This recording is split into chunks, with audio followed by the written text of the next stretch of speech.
Muerte cruzada. He visto varias declaraciones de los dos en este tema. Entonces vamos a iniciar con el doctor Rafael Ollarte. Doctor, ¿la muerte cruzada es oportuna en estos momentos?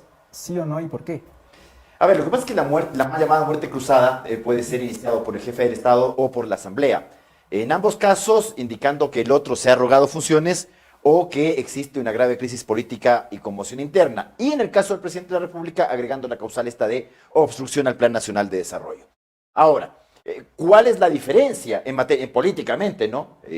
Si el presidente de la República disuelve la Asamblea se va, se convocan a elecciones, el presidente permanece en el cargo, legisla por decreto de urgencia económica, ¿ya? Y tendremos que ver cómo se compone, pues si gana la elección y cómo se compone la Asamblea. En cambio, si la Asamblea le destituye al presidente de la República, se queda Borrero, la Asamblea continúa y tenemos esas elecciones. Es decir, las posibilidades de renovación del periodo del Lazo disminuyen ostensiblemente si quien le destituye es la Asamblea y si él no la disuelve. Entonces, si hay una cuestión, un factor de conveniencia, es primero yo disolver antes que me destituyan. El ánimo estaba muy caldeado esta semana, parece que se ha bajado absolutamente la espuma en esta materia porque los señores de la Asamblea también saben.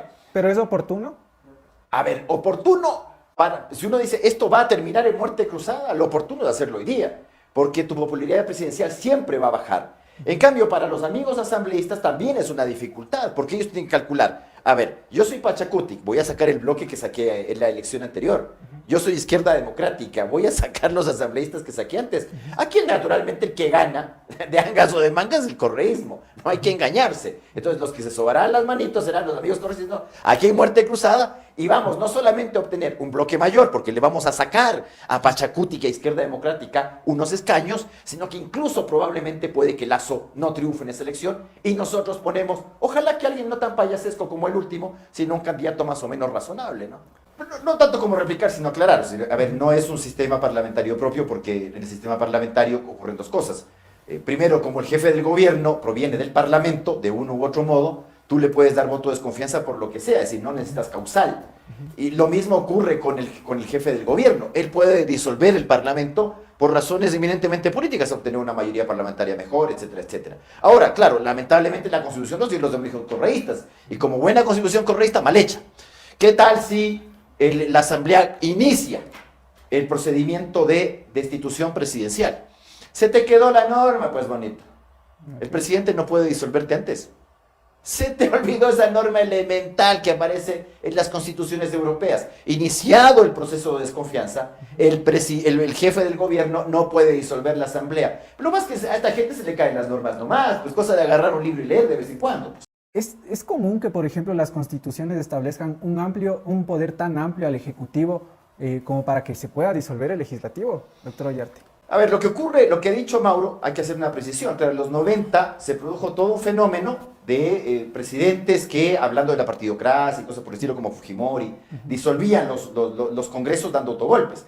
Entonces en Ecuador lo que se pretendió fue incorporar constitucionalmente la figura de la disolución, no como el sistema peruano del 93, sino solamente que el presidente por una sola vez pudiera disolver, pero sin causal, sin nada de esto. Ahora, no hay que desconocer, la cuestión está tan mal hecha que en un caso sí tienes control preventivo de la Corte cuando tú dices abrogación de funciones y en el otro no.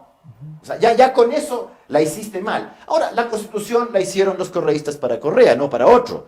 El sistema de muerte cruzada, ¿cuál era la finalidad? No nos hagamos los tontos. Pues.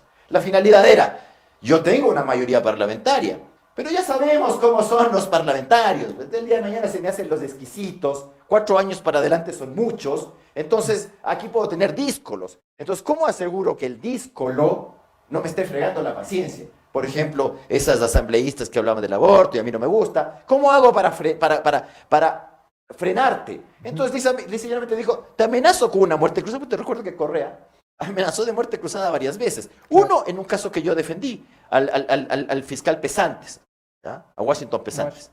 Y claro, como él era un metido, que no puede entender que las cosas en derecho se en derecho, se empezó a meter en el caso, perjudicando el caso, naturalmente. Un imbécil, ¿ya?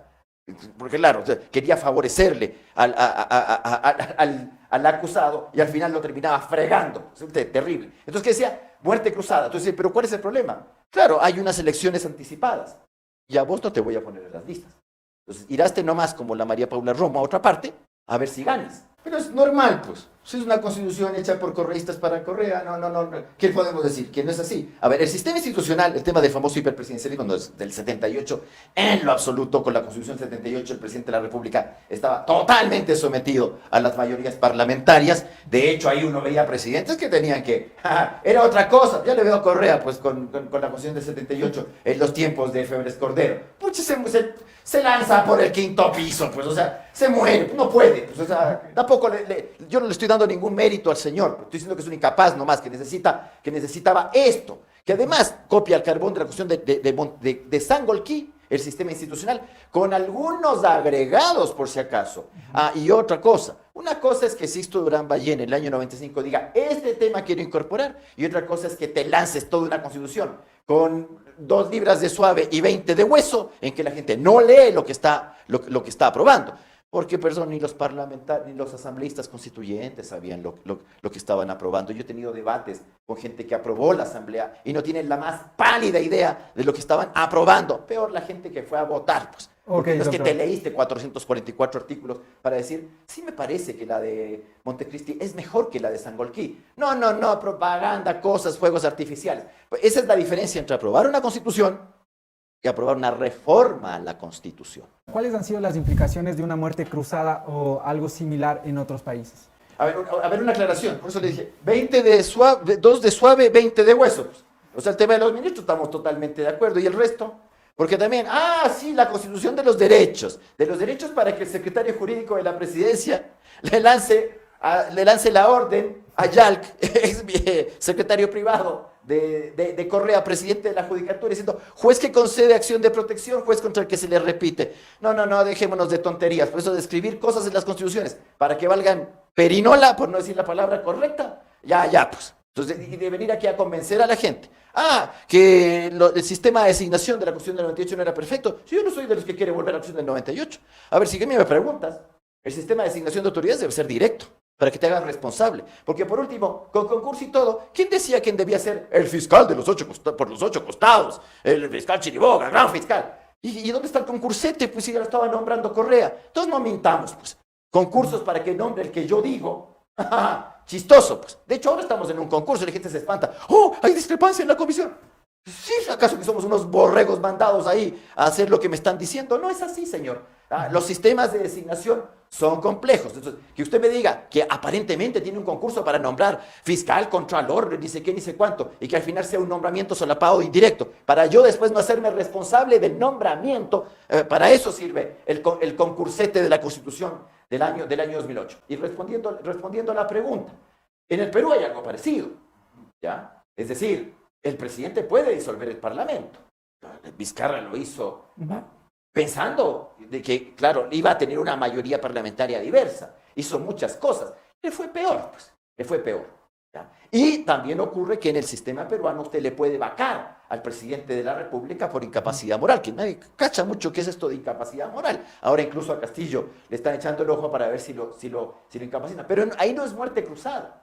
No es muerte cruzada, porque si el Congreso le saca al presidente de la República, asume el vicepresidente. De hecho, así asumió Vizcarra, él era el segundo vicepresidente. En cambio, si el presidente disuelve el Parlamento, hay elecciones solo congresales para culminar el periodo. Entonces, hay unas experiencias. Pero el caso de Vizcarra es decidor, porque te dice que fuiste por lana y te fue como la... Pero la consulta popular es una alternativa viable en este punto. ¿Para qué y por qué? Empecemos con el doctor Ollarte. Yo no creo que sea una alternativa de nada. ¿Por qué? Primero, la consulta popular no es para mañana. O sea, tienes que ir a la Corte Constitucional, te tienen que calificar las preguntas, tienes 20 días para hacer ese dictamen, luego tienes que hacer la convocatoria, tienes que hacer el acto eleccionario, entre comillas, tienes que luego hacer los escrutinios, proclamar resultados. Es el próximo año esto, pues. Y el tema tributario, si no se publica hasta el 31 de diciembre, no entra a regir para el periodo tributario 2022, pues, sino para el periodo tributario 2023, impuesto a la renta que usted liquidará y pagará el 2024. Entonces, para eso mejor no haces nada, ¿ya? Entonces, por ahí la cosa no va. Primera cuestión. Segunda cuestión, El problema es que cuando haces una consulta de referendo tienes que poner en la papeleta el texto. Es la costumbre nuestra, por si acaso. Por eso en la de paraísos fiscales nos dieron una sábana así, ¿no? Que acaso la gente se ponía a leer, pero bueno, te ponen con la creencia de que hay que poner ahí.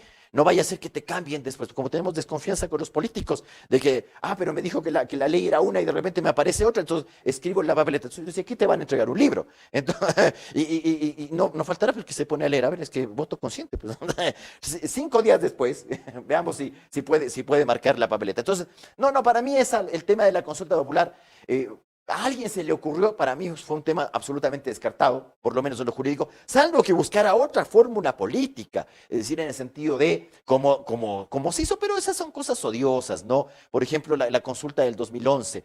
¿Está usted de acuerdo con que se reforme la integración del Consejo de la Judicatura? Sí. Entonces eso quiere decir que yo tengo derecho a meter las manos en el Consejo de la Judicatura. No, nadie le ha preguntado eso, pero usted ya sabe cómo son los políticos. Uno dice que sí, y dice, pero yo he creído que he dicho sí a esto, no a aquello otro. O sea, parece como enamorado aprovechado.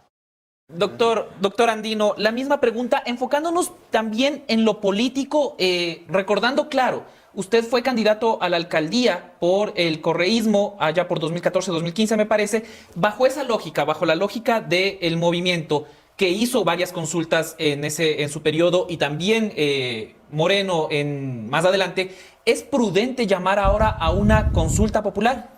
Bueno, si sabía que íbamos a hablar sobre mí, habría venido un poco más preparada. Pero digo, como no estaba dentro de los papeles, tampoco tengo problema este rato en improvisar y responderte tu interrogante, ¿verdad? A ver, bueno, para ir aclarando, dentro del contexto histórico, las consultas populares no solo las ha empujado Correa, ni mucho menos. Nuevamente, no empieza el país ni la historia política del Ecuador desde el 2007. Consultas populares hubo desde el año 86 con Febres Cordero, la perdió, cuando quiso preguntar, incorporar la participación de los independientes en las listas para asambleístas. Hubo consulta popular con Sixto Durán Ballén, una ganó, otra perdió, en 94, 95, Fabián Alarcón para legitimarse en el ejercicio del cargo y ratificar su designación como presidente interino de este país. La consulta popular que planteó Alfredo Palacio con el tema del porcentaje del PIB para la educación y para la salud. Por supuesto, la consulta popular para la convocatoria a la constituyente del 2008, la consulta popular del Tribunal Supremo Electoral para ratificar ese texto constitucional y algunas consultas populares que el doctor Ollarte acertadamente ha citado. Por ejemplo, esta famosa consulta popular de mayo del 2011, que fue una especie de consulta al pueblo mixto, si uno quiere denominarlo. Consulta popular por un lado porque se plantearon temas de carácter eminentemente legislativo, propuestas de reforma normativa, una consulta legislativa, es decir, reformas a leyes, y de otra parte un referéndum constitucional porque implicaba el cambio, la modificación del texto constitucional. Sin embargo, lo que hay que tomar en consideración desde lo político, una consulta popular puede convertirse en un juego de suma cero. ¿A qué me refiero? Que las posiciones políticas se polarizan, se dividen entre dos opciones. Quienes están a favor del proponente por el sí, quienes están en contra del proponente por el no. Y quienes están por el no necesariamente son colegas que coincidan en lo ideológico. Es decir, por el no, en contra del presidente Lasso, pueden estar moros y cristianos. Pueden estar ahí. El triunvirato de la corrupción. Bueno, sí, esa es tu calificación, no la mía. Si tú crees que son corruptos, bueno, pues deberías decirle y deberías probarlo también, ¿no? Porque si es que asumes esa posición del presidente Lasso, digo, creo que hay que ser un poco más responsables. Pero digo, por el no, me parece que podrían estar los socialcristianos, UNES, Izquierda Democrática, Pachacuti. De parte del presidente Lasso, evidentemente, pues ciertos sectores de las cámaras empresariales, principalmente de Guayaquil, respaldando a él y varios medios de comunicación. ¿Qué es lo que puede suceder en una consulta popular? Aparte de lo procedimental, porque también se necesita un control previo de la Corte Constitucional. Hay un término de 20 días para la Corte, si no se pronuncia, se genera esto que se denomina dictamen ficto, es decir, se hace la convocatoria con el contenido de estas preguntas y el CNE realiza la convocatoria de elecciones y el pueblo se pronuncia. Sin embargo, algo fundamental a tomar en consideración, el propio exaliado del presidente Lasso, el abogado Jaime Nebot, presentó un pliego de 14 preguntas de este año para preguntarle a la ciudadanía. Y voy a citar textualmente el dictamen número 720-CP-21, propuesta de Jaime Nebot, donde incorporaba 14 preguntas, mediante lo cual se pretendía agregar o reformar 63 artículos en 20 cuerpos normativos distintos. ¿Qué le dijo la Corte Constitucional? Le dijo, hey, vea, señor Nebot, señora Cintia Viteri, por más buenas intenciones que ustedes tengan, sus preguntas son compuestas, en cada pregunta tienen 2, 3 temas, los considerandos, la exposición de motivos no justifican el porqué, las razones de esta convocatoria a consulta popular. Además, una consulta popular no puede ser utilizada como un mecanismo de democracia directa que pretenda preguntarle a la ciudadanía temas excesivamente complejos desde lo técnico y que la ciudadanía no pueda responder para garantizar justamente la libertad del elector. Consecuentemente, si ese dictamen salió hace pocos meses atrás y si el Ejecutivo quisiera preguntarle a la ciudadanía un proyecto de ley de más de 330 artículos, desde lo tributario hasta lo laboral y una serie de cuestiones más que se metieron en ese proyecto de ley, ley creando de oportunidades, en siglas, ley loco. Me parece que era una locura realmente ese proyecto de ley loco, ley creando oportunidades. Sin duda alguna la Corte Constitucional le va a decir al presidente Lasso, vea, con este precedente del señor Nebot, su ex aliado, no le vamos a dar chance a esa consulta popular y se va a quedar con los churros hechos. Entendiendo entonces que la muerte cruzada sería una complicación, que la consulta popular tomaría tanto tiempo como dice el doctor Ollarte, sí me gustaría entonces pensar en, desde aquí, ayudarle, darle una manito a la gobernabilidad de este país. ¿Cuál es el camino entonces a seguir? Empecemos con el doctor Ollarte. A ver, aclaremos unas cosas. El dictamen de la Corte es respecto a una consulta plebiscitaria y no una consulta refrendataria, así es que no tendría mucho sentido hacer esa comparación con la que hubiese propuesto Lasso. También otra aclaración. Los políticos antiguamente eran valientes cuando se lanzaban a consultas populares. Pues, por ejemplo, Febres Cordero te clavó la pregunta y la oposición dijo, esto es un sí o no al gobierno. Por lo menos era así la cosa. Por ejemplo, Alarcón al menos tuvo el valor civil de decir, le pongo al pueblo ecuatoriano a decir si es legítimo, no solo la salida de Bucaram, que era una pregunta, sino la otra pregunta, si yo debo ser el presidente constitucional interino. Y si le decían que no, te ibas a tu casa. Valentía, valentía. Pero luego los presidentes se volvieron, y hay que decirlo, esto es maña de Correa, encuestadores. Usted sabe que las encuestas te clavan 5 preguntas, pero una es la que sirve. Y te clavan 5 preguntas para que uno no sepa por dónde va la cosa y tu respuesta sea, entre comillas, honesta, dicen los amigos. Y esa cosa se ha trasladado en virtud de los consultores políticos, que son interesantes los consultores políticos, a la política partidista en esta materia. Entonces, ¿qué te dicen? Tú quieres hacerme 2 preguntas que te interesan sobre el Consejo de la Judicatura. No me hagas solo las 2 preguntas porque vas a concentrar el debate en esas 2 preguntas. Puede que pierdas. Y de hecho, aplicando el sistema del 98, esas preguntas no se aprobaban. Con el sistema del 2008, que era más flexible respecto a la aprobación en consulta, se aprobaron. Pero te hacen 10 preguntas para que la gente empiece a debatir otras cosas. Entonces, para que te empiece a debatir sobre los gallos de pelea, los toros, los casinos. Entonces, claro, tú concentras la discusión y la crispación allá. Que la gente se pelee allá. Pero el tema que a mí me interesa, que pase de agache. Esa es la valentía de los políticos actuales.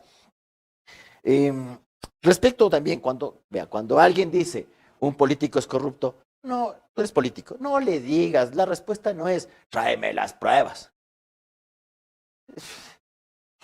Primero, si se trata de un tema probatorio respecto a un acto de corrupción, eso solo le corresponderá a la Fiscalía titular de la acción penal pública, pues, no al periodista, no al ciudadano. Y también, cuando tú lo digas, entonces no le digan entonces al Lasso que es un banquero ladrón, ni sé qué, tráeme las pruebas, también te va a decir el otro. Entonces, con esa tontería de políticos de tráeme las pruebas, entonces resulta que no se les puede ni poner en duda su virginal apariencia y su delicadez epidérmica, porque es gente delicada de piel, no sé para qué se meten en política estos gallos, porque les dices algo y se sienten rosados de aquí, ay, hay que ponerle cremita, pobrecito, uno de los delicadones era, no, pero es que Correa estuvo 10 años, ¿de qué quieres que hablemos? Si quieres hablamos de León Febres Cordero, porque si hablamos de León Febres Cordero te mandaba la piola al tipo, pues. Y se acababa, no era delicadito, ay, no. Eso, guardemos las distancias y las diferencias con esos políticos, que ahora lamentablemente no tenemos, y esperemos que algún día, y estoy hablando de mi generación, es mi generación la del fracaso político no la tuya, entonces esperemos que la tuya nos supere en esa materia. ¿Y cuál era la pregunta? A ver, primero respetar la ley sería algo interesante, pero cuando la ley es mal hecha, tienes problemas. Por ejemplo, Mauro Andino dijo algo que es cierto. Claro, la ley del 2017 indica que tú no puedes tener bienes o dineros en paraísos fiscales, ¿ya? Para ser funcionario y para ser candidato. De hecho, eso fue parte de la impugnación a la candidatura de Lazo, por si acaso, eso ya ocurrió. Pero en todo caso, si le encuentras algo, uno dice, a ver, entonces no puede ser funcionario. Pero la ley esa de 2017 está mal hecha que uno dice, bueno, ¿y si tiene? Claro, no puede ser funcionario. ¿Y quién lo va a decir? ¿Y quién le va a destituir? Porque causal de juicio político no es.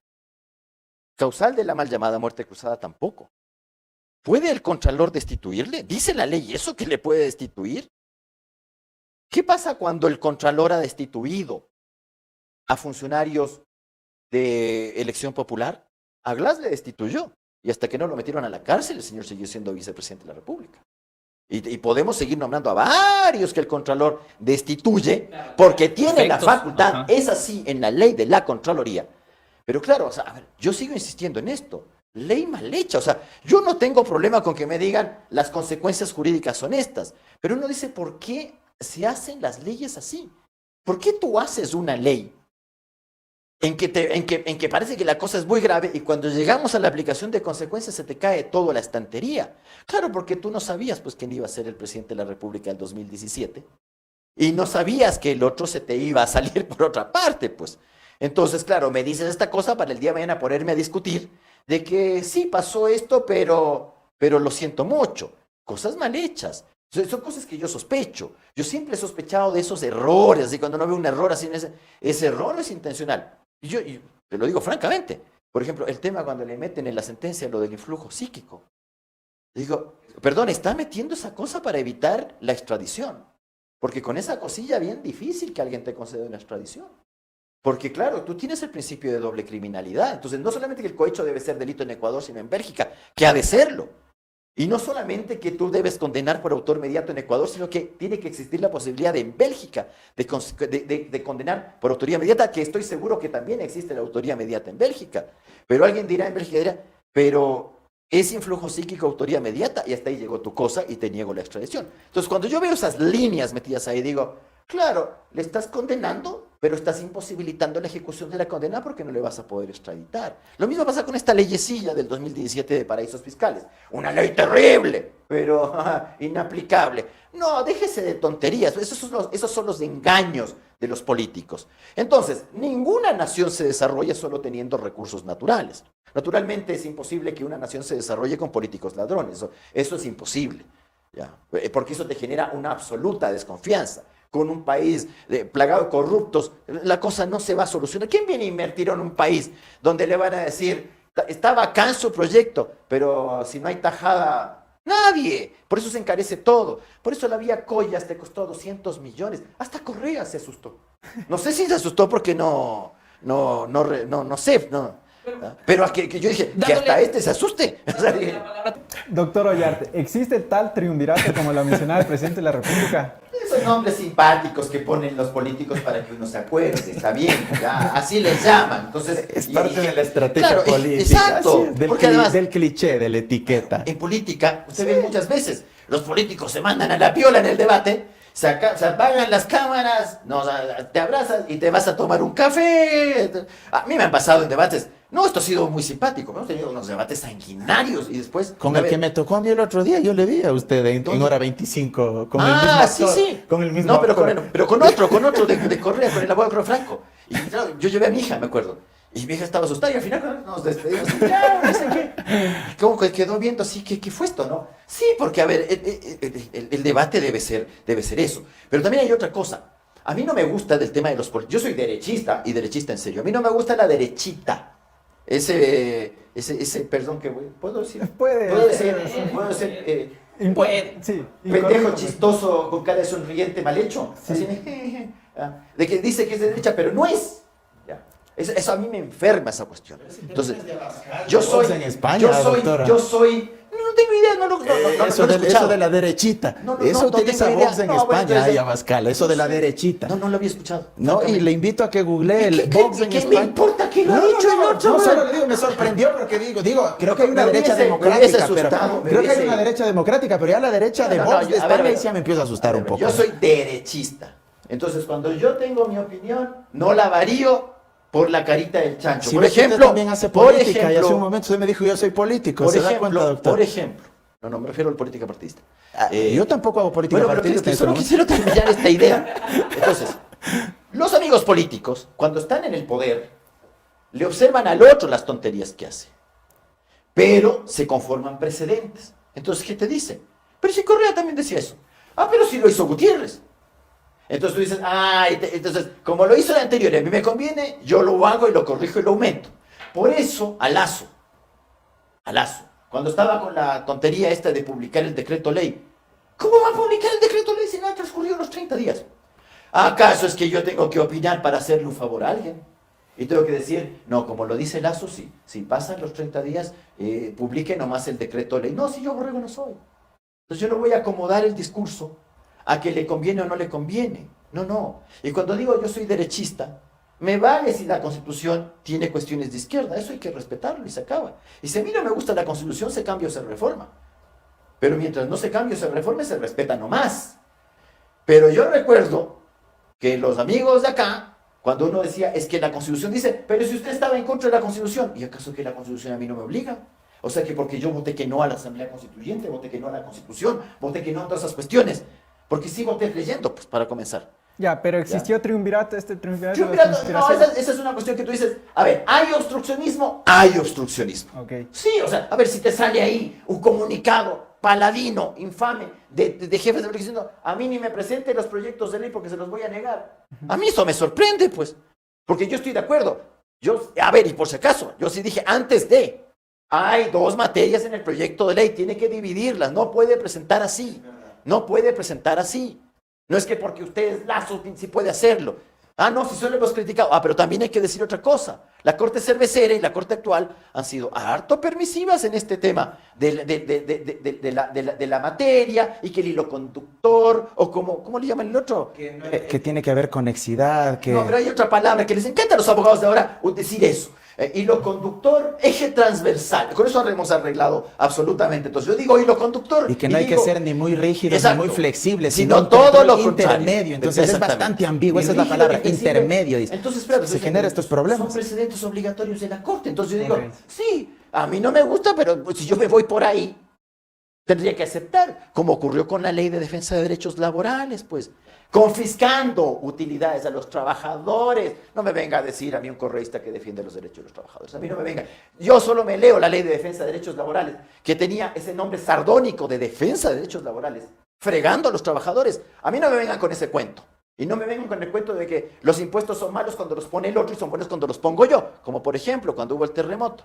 3% sobre el impuesto a la renta pagado. No importa si no tienes ingresos ahora. Ahí no importó nada. O sea, todo lo que le dijimos a Moreno con su ley del año pasado, con el tema de la pandemia, también ocurrió con esa ley. Entonces, claro, cuando tú estás del otro lado, cambias tu discurso. No. Cuando tú haces una crítica jurídica a algo, le tienes que criticar a Correa, a Lazo, a Moreno y al que sea, cuando hace lo mismo. Pero nuestros juristas políticos no hacen eso, te cambian el criterio. Tú el otro día le metiste una buena trancada a un abogado que cambia el criterio según cuál es la carita del marchante. Y uno así queda pésimo, pues. Porque uno sí tiene la obligación de decirle, incluso, yo no le conozco a Lazo ni socialmente, por si acaso. Ojalá tuviese el gusto de conocerle, me parece una persona interesante, inteligente, que ha salido de abajo, trabajando. Eso yo lo admiro. Yo lo admiro. Que la tracalada de envidiosos, bueno, ya. Y que le dicen, es que ha de haber hecho algo. Vos has de haber hecho. Estás juzgando mal. Pero ojo, tú sí tienes que tener la interés de decirle, estás equivocado, no hagas eso. Porque primero, si lo haces vos, el país no se acaba con vos el 2025, ha de venir otro. Y como nosotros los ecuatorianos somos tan buenos para elegir que elegimos a cualquier asco, entonces el día de mañana llega otro gallo y dice, como lo hizo Lazo, entonces yo presento maliciosamente un proyecto, no digo que Lazo lo está haciendo maliciosamente, pero yo presento maliciosamente un proyecto de ley sin exposición de motivos. Entonces no me lo califica el CAL o el que sea, pues siguen corriendo los 30 días. Doctor Entonces, el Andino. uno no me lo puede tramitar y yo le hago correr el tiempo. Entonces no me genere esa clase de torpes precedentes, que es lo que ocurre en Ecuador siempre.